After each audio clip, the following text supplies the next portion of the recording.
קריאה מהירה של הברית הכחולה. הברית האדומה מצליחה להכניס תו ראשון. בברית הכחולה אנחנו רואים את פלקונס תקועים, הנורה שלהם לא מהבהבת. אנחנו יוצאים כעת לטלר אופרייטד.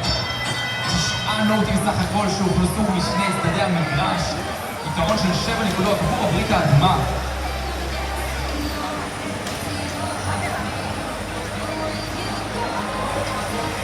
פעם מבחירה כעת שני זזים, זה מעולה, טוב לראות את זה. נינג'ה עבור הברית הכחולה עם ירי מהיר שנכנס.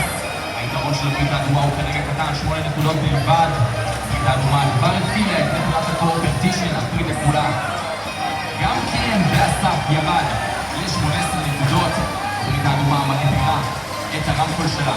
שימו לב לערוך הזריז הזה, מייקס אסמבר 5951 גונבים נוט שצמוד לסף גופר הכחול, שועטים אל האב האדום ומכניסים אותו פנימה בהצלחה. עם עבור הברית הכחולה, אלו הם 4-3-3-8 ו-4-7-4-4 שנמצאים בעמדות ניקוד. נינג'אס מחטיאים, פלקונס אל מול העם שלהם גם כן מחטיאים, אבל מי לא מחטיא? סטיפנק לא מחטיאים עם קליעה מעולה אל הרמקול העליון. הם משווים אותם מיד בצד האדום לרמקול מוגבר, קולים עוד אחד, בבלפי קולים עוד אחד. וואו, איזה סמיכול של הברית האדומה. 15 נקודות מהירות רק במהלך הזה, פותחים את הפער עם 41 נקודות פער כשאנחנו עם 55 שניות לסיום הקצה. סטימפנק בברית הכחולה עם הנוט עליהם, קצת הסתפקו איתו עכשיו מקורננים לעם ומכניסים אותו בהצלחה.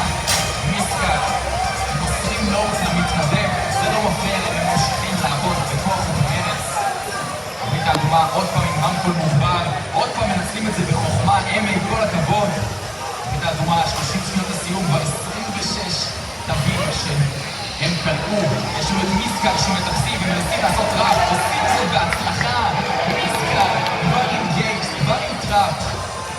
כאלה במבלבי ומייקס אסמבל זה נסו לטפס עבור האדומים, עבור הכחולים. חסר להם עוד 3 תרגילים.